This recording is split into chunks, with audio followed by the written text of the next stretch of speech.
Hello, Mack the Maker here with another episode of Mack's Hacks. Today we're going to be learning about Das modeling putty. It is an air drying clay and a really nice material to use for basing. A lot of people tend not to like air drying clay for one pretty justifiable reason is it has a tendency to shrink pretty badly. This is an old Battletech Thorn miniature that I did a couple years ago, and while this wasn't Das clay, it was another air drying clay, and you can see how it's pulled away from the edges of the hex base, and it kind of crumbled off, and not really a good thing to use or to have after you've done all your hard work to get the base to look nice, to have the substrate material shrink up and pull everything away on you.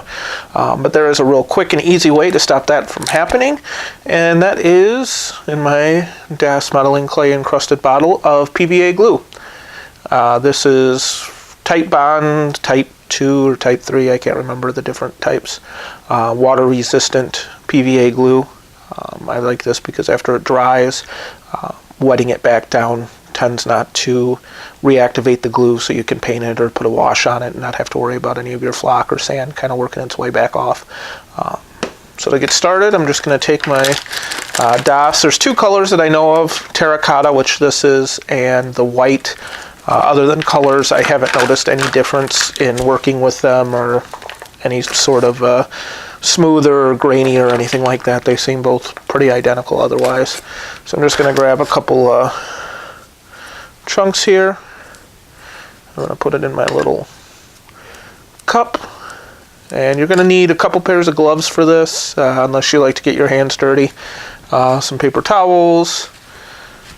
I have this clay working scribing tool, but a popsicle stick and toothpick will work just as well, and a little bit of clean water. I also keep a paintbrush around to wipe any clay that may get on the miniature off before it dries. So I'm just going to take my little container.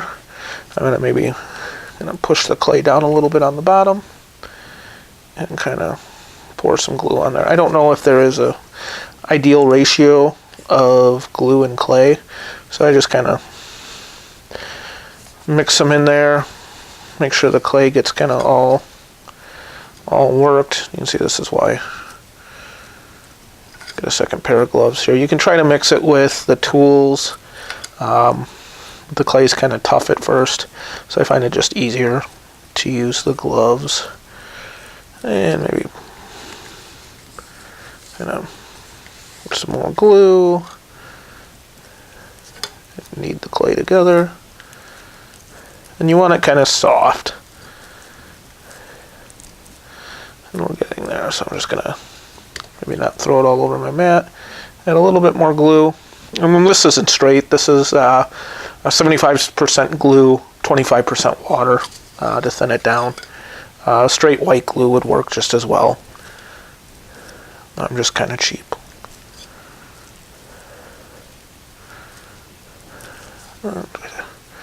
That last bit of glue up. And there we go. So that's much softer than when it originally kind of came off its block. I'm going to put it back in there. I'm going to take my gloves off without hopefully getting clay all over myself.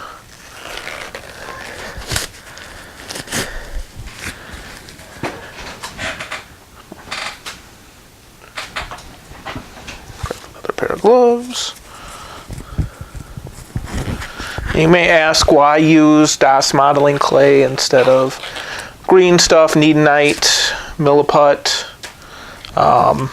those other options, and primarily because of cost.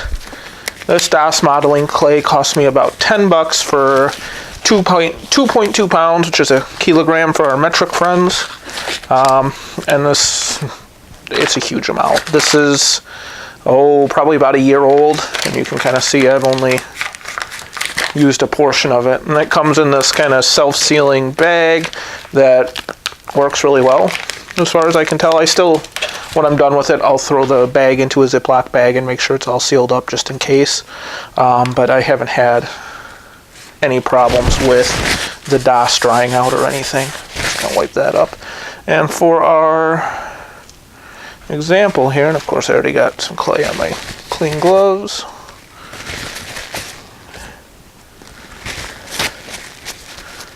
So it is messier than those other options, but this is a Argus from Ironwood Metals for BattleTech.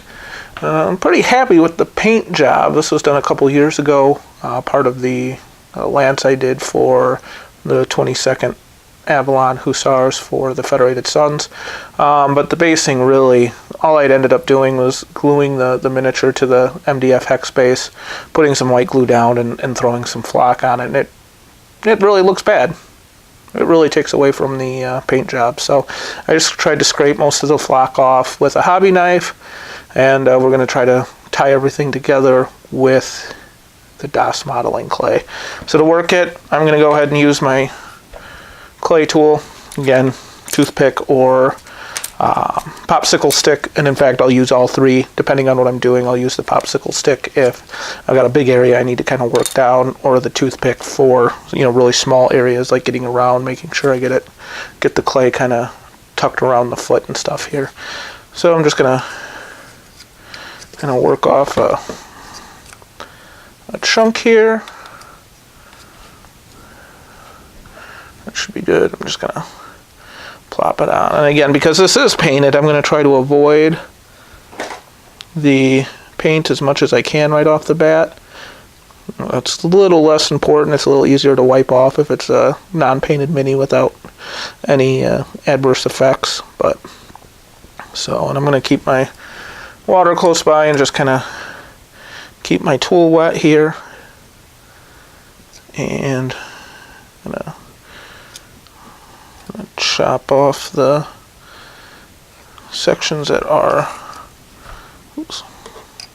Of course I forgot to put down my parchment paper that I usually have down here, but that's okay.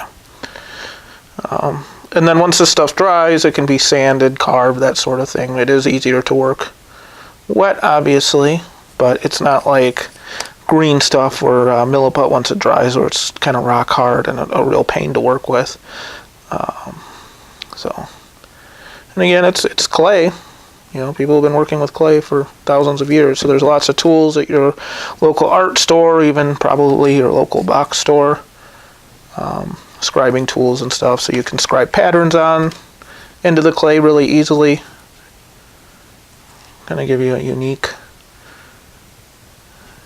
subject here.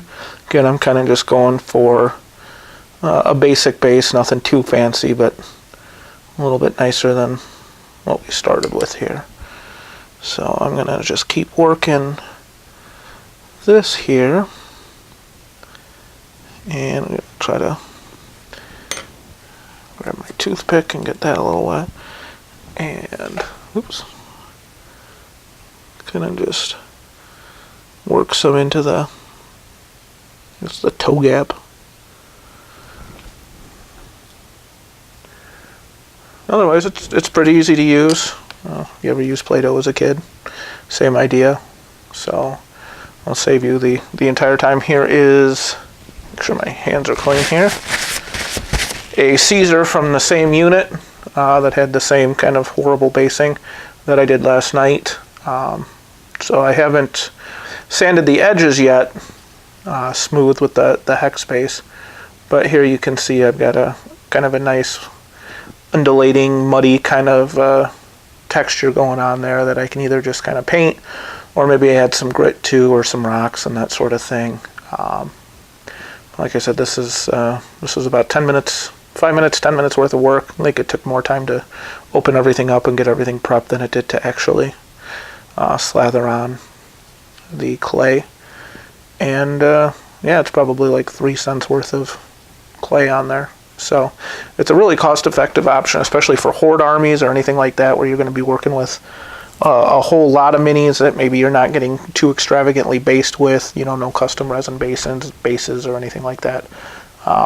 It's kind of a good way to slather on a bunch of mud texture or anything else like that, and go from there. I have another mini that I did. This is a Reaper's Bone Fighter for my D&D campaign. MDF base, DOS modeling clay, and then a couple of the different Citadel GW texture bases. I think this was a Grellian Earth, and I don't remember what the other one was. And then just a quick paint and wash, and gives kind of a nice rough kind of ground texture. I may add a couple tufts of grass or something on there to add, but it's just a Reaper's Bone. It was a real quick paint job and base job. So paint the rim of the base and I'll be done with this guy. So if you have any questions, please don't hesitate to write them in the comments. I will have a accompanying blog post on my website, mackthemaker.com. If you like the video, please like, subscribe. I like hearing from my fans, and hope you have a great day. Thank you.